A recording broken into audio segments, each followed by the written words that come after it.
कसौलपुर गांव में रामलाल नाम का एक गरीब ब्राह्मण रहता था। वह गांव वालों के घर जाकर पूजा पाठ और हवन करता था। दक्षिणा में जो कुछ भी उसे मिलता उसे विनम्रता पूर्वक स्वीकार कर लेता था। उसी से उसका खर्च बड़े आराम से चल जाता था। उनकी कोई संतान नहीं थी। उसकी पत्नी लीला को उसका यह संतोष फूटी आंख भी नहीं भाता था। वह रोज रामलाल से कहती थी, जाकर शहर में कुछ कमाओ। इस तरह से गांव में पूजा पाठ करने से कुछ नहीं होगा। शहर में पैसे वाले रहते हैं, दान दक्षिणा भी ज्यादा मिलेगी। रोज रोज की चिक चिक से तंग आकर रामलाल एक दिन शहर की तरफ चल पड़ा। जाते जाते उसकी पत्नी ने खाने पीने का सामान बांध दिया। बहुत देर तक चलते चलते उसे भूख लग गई। उसने एक पेड़ के नीचे बैठकर जैसे ही खाने की पोटली खोली, तभी कहीं से एक कुत्ता आकर उसके पास खड़ा हो गया। उसको कुत्ते को देखकर दया आ गई। उसने कुत्ते को भी रोटी और गुड़ खाने को दे दिया।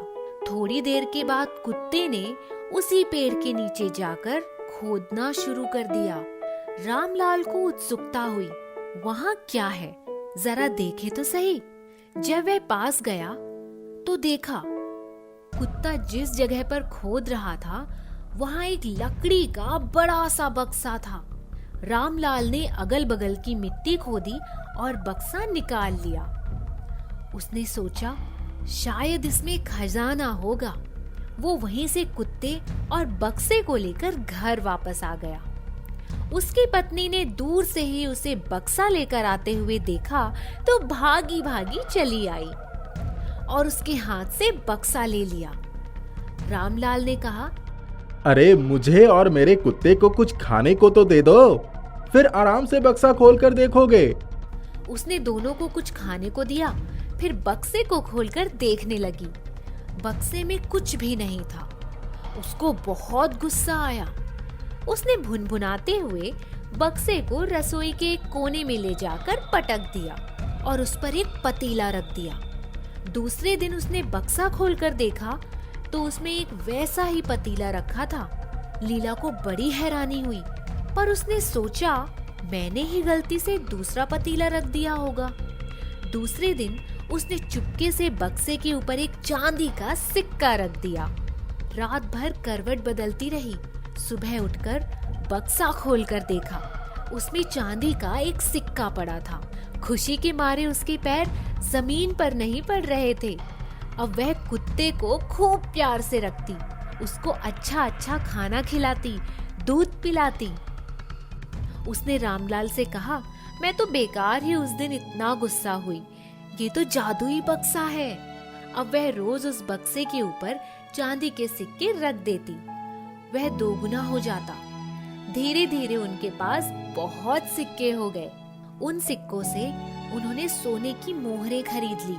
अब वो लोग बक्से के ऊपर मोहरें रख देते थे। जितनी मोहरें रखते उसकी 2 गुनी मोहरें बक्से में मिलती। कुछ ही महीनों में उनके पास बहुत सी मोहरें हो गई। अब तो रामलाल के दिन फिर गए थे। एक दिन लीला की बहन रूपा उनसे मिलने आई। उसका एक 6 महीने का बच्चा था। लीला ने अपनी बहन की खूब खातिरदारी की और उसने एक दिन रुकने के लिए कहा। लीला ने उसके बिस्तर के बगल में ही खींचकर जादुई बक्सा रख दिया और उस पर गद्दा बिछा दिया। उसने अपनी बहन से कहा, बच्चे को इस बिस्तर पर सुला दो। बहन ने वैसा ही किया। दूसरे दिन सुबह सुबह उसकी बहन चली गई। बहन के जाने के बाद लीला ने बक्सा खोलकर देखा तो उसमें वैसा ही दूसरा बच्चा सोया हुआ था। उसकी शक्ल बिल्कुल रामलाल की तरह थी। बच्चे को देखकर वह बहुत खुश हुई और खुशी से फूली नहीं समाई।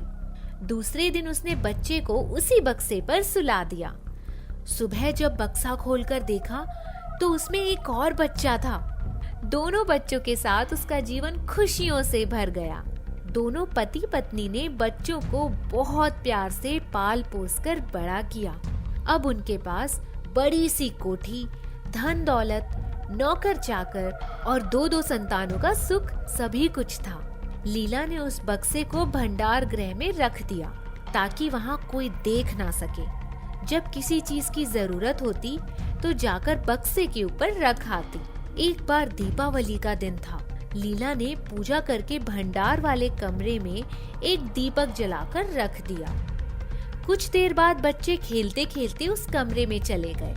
उन्होंने दीपक बक्से के ऊपर रख दिया। सुबह जब लीला को कुछ जलने की महक आई और उसने जाकर देखा कि भंडार गृह से धुआं निकल रहा था। सब लोगों ने मिलकर आग बुझाई, पर जादुई बक्से के जलने से लीला का रो रो कर बुरा हाल हो गया।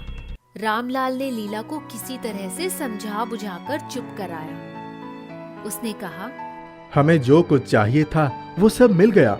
जो है उसी में खुश रहने में ही भलाई है। माया तो आती जाती है।